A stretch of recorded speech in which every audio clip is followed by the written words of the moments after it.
Un día más, con la gracia del Señor, proseguimos el comentario del Catecismo de nuestra Madre la Iglesia.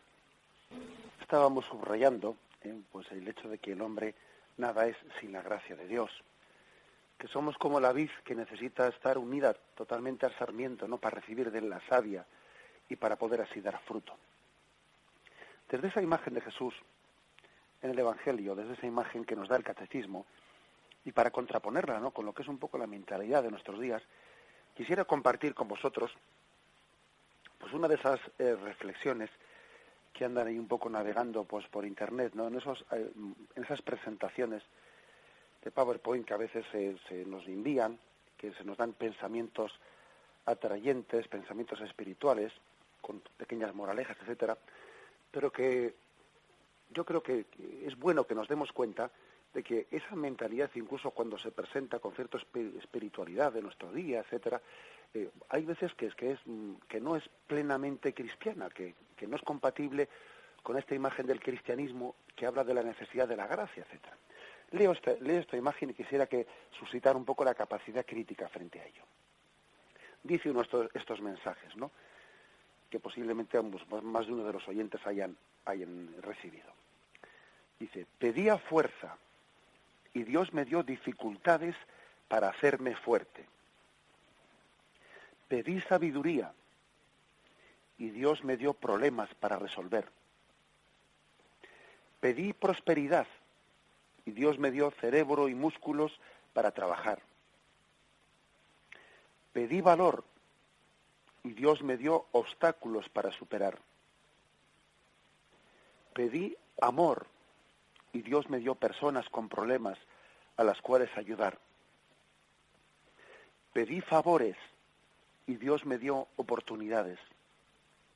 Yo no recibí nada de lo que había pedido, pero sí todo aquello que necesitaba.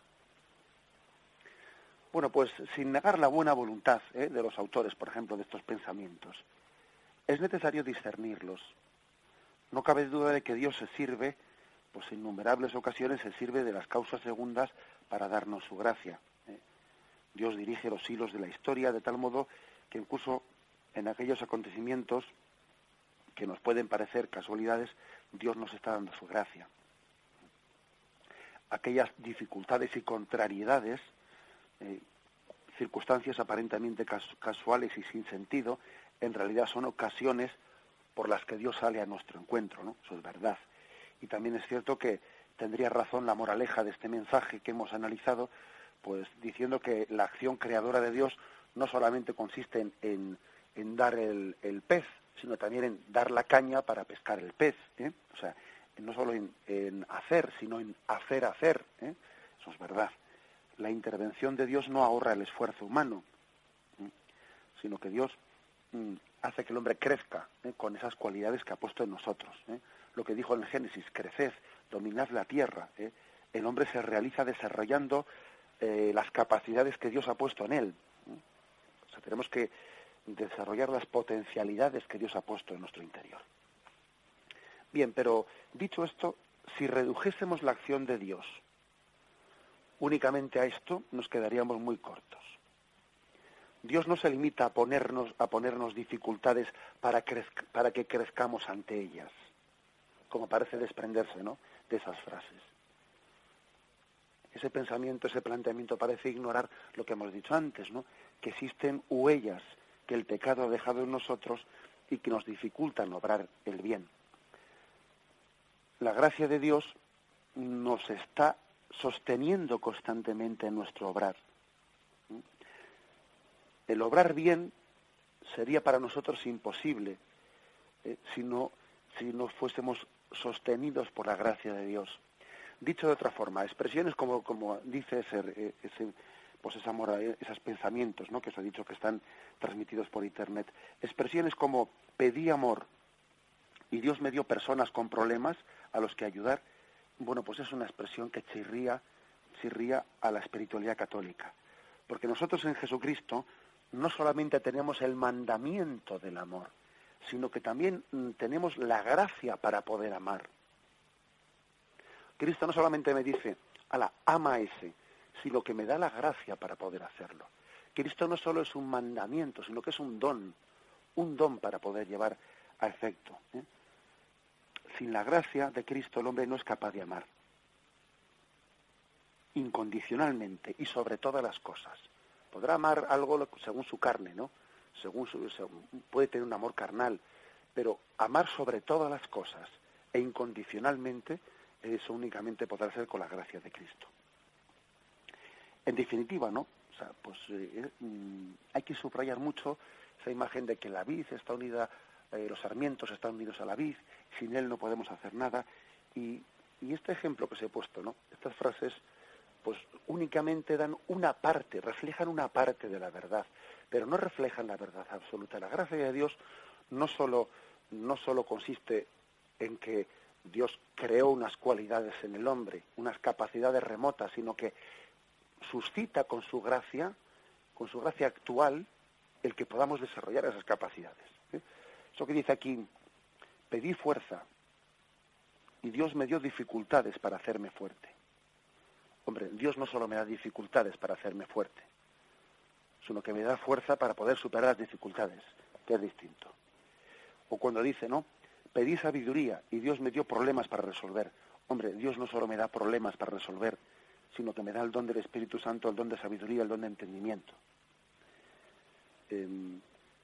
Pedí valor y Dios me dio obstáculos para superar. Hombre, Dios no únicamente da obstáculos para superar, sino que Dios lo que da, pues es el don de fortaleza para superarlos, etcétera, etcétera. Porque parece que entonces no estamos cayendo en cuenta de la importancia de la gracia de Dios para superar las dificultades, o para afrontar, para realizar el bien, vamos. Bien, más textos a los que hace referencia este punto del catecismo. El siguiente texto es el 1 Juan 1, 1 Juan capítulo 1, versículo del 3 al 7, donde dice, el fruto del Espíritu en la liturgia es inseparablemente comunión con la Trinidad Santa y comunión fraterna. El espíritu de comunión permanece en la Iglesia y por eso la Iglesia es el gran sacramento de la comunión. Vamos a leer este texto. Lo que hemos visto y oído os lo anunciamos, para que también vosotros estéis en comunión con nosotros. Y nosotros estamos en comunión con el Padre y con su Hijo Jesucristo. Os escribimos esto para que vuestro gozo sea completo. Y este es el mensaje que hemos oído de Él y que os anunciamos. Dios es luz, en Él no hay tiniebla alguna. Si decimos que estamos en comunión con Él y caminamos en tinieblas, mentimos y no obramos la verdad. Pero si caminamos en la luz, como Él mismo está en la luz, estamos en comunión unos con otros, y la sangre de su Hijo Jesús nos purifica de todo pecado. Veis, por lo tanto, que este texto insiste en esa comunión fruto del Espíritu Santo. Esa comunión supone comunión con Dios, comunión con los hermanos y comunión con nosotros mismos. Comunión con Dios es aquel que está plenamente abierto, ¿no?, a la acción de Dios. Comunión con los hermanos, pues bueno, lo entendemos, es decir, aquel que hace de la Iglesia su familia, de los hermanos, de los demás sus hermanos, y no un estorbo de los demás. Y comunión con nosotros mismos hace referencia en ese texto a que las obras, nuestras obras, son fruto de esa comunión con el Espíritu Santo. Es decir, lo que no puede ser es, dice aquí, si decimos que estamos en comunión con Él y caminamos en tinieblas, mentimos y no obramos la verdad. La verdadera comunión se traduce también en obras de comunión, en obras, el que dice estar en comunión con Dios y no cumple los mandamientos, miente. Los mandamientos son una manera de medir la realidad de nuestra comunión. El hombre es oveja dócil de Cristo en la medida en que se ve plenamente integrado en esos mandamientos de Dios. Sin embargo, el hombre es una cabra, no, es más bien cabra que oveja cuando no cumple esos mandamientos, ¿no? Y miente cuando dice que está en comunión, porque porque es absolutamente contradictorio decir que estoy en comunión y no cumplir esos mandamientos. Los mandamientos, pues, también son como un termómetro que mide la comunión, mide esa comunión. Es más, los mandamientos, a aquel que es dócil al Espíritu Santo, no le son costosos. Más bien los cumple los cumple casi como con naturalmente. No le cuestan un esfuerzo especial, casi son connaturales con él. Sin embargo, cuando uno no está en la plena comunión, pues nos cuestan, incluso no los cumplimos. El verdadero don del Espíritu es el hombre que actúa, iluminado por el Espíritu Santo, dócilmente a los mandamientos.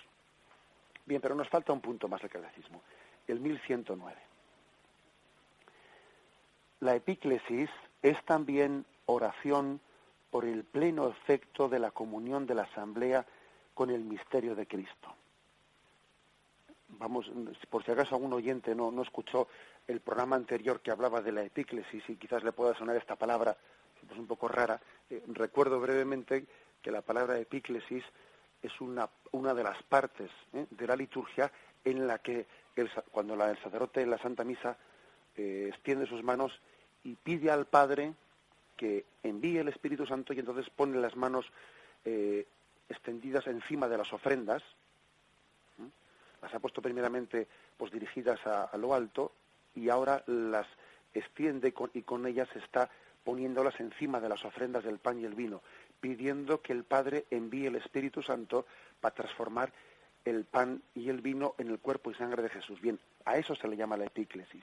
Epíclesis es, en la liturgia, la invocación de que el Espíritu Santo transforme las ofrendas en el cuerpo y sangre de Cristo. Bien, lo digo porque si a uno no escucho eso, pues ahora quizás se le haga un tanto incomprensible este punto. Lo repito. La epíclesis es también oración por el pleno efecto de la comunión de la asamblea con el misterio de Cristo.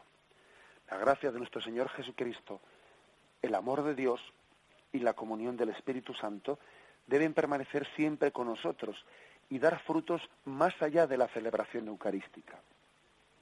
La Iglesia, por tanto, pide al Padre que envíe el Espíritu Santo para que haga de la vida de los fieles una ofrenda viva a Dios mediante la transformación espiritual a imagen de Cristo, la preocupación por la unidad de la Iglesia y la participación en su misión por el testimonio y el servicio de la caridad. Bien, es por lo tanto un texto en el que se nos recuerda que la epíclesis no se reduce a la invocación sobre ese pan y ese vino, sino que la epíclesis se prolonga más allá incluso de la celebración eucarística, pidiendo que la acción del Espíritu Santo esté haciendo de nosotros una ofrenda viva. Fijaros que cuando la oración de la mañana hacemos esa ofrenda, ¿no?, que también se hacía aquí en Radio María, ven Espíritu Santo, inflama nuestros corazones en las ansias redentoras del corazón de Cristo, para que ofrezcamos de veras nuestras personas y obras en unión con Él por la redención del mundo. Bien, estamos pidiendo esa epíclesis más allá de la Santa Misa, es decir, lo que ocurre en la Santa Misa se está prolongando a lo largo de toda nuestra vida.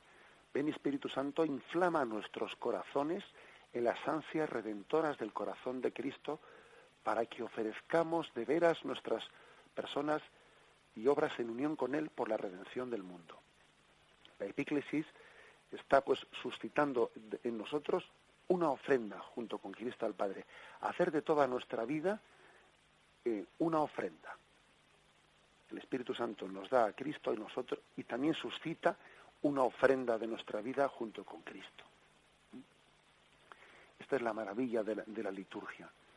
La maravilla. No se trata únicamente de que allí, mientras que dura la celebración litúrgica, pues vivimos como una especie de oasis. No, ese oasis lo trasladamos a la vida y en ese podéis ir en paz final estamos extendiendo, ¿no?, más allá. Incluso fijaros que la bendición final de la Santa Misa y de toda celebración litúrgica es una bendición que quiere prolongar la gracia de lo que allí se ha celebrado más allá de las paredes del templo, más allá del momento de la celebración, para que nuestra vida sea una liturgia agradable al Padre.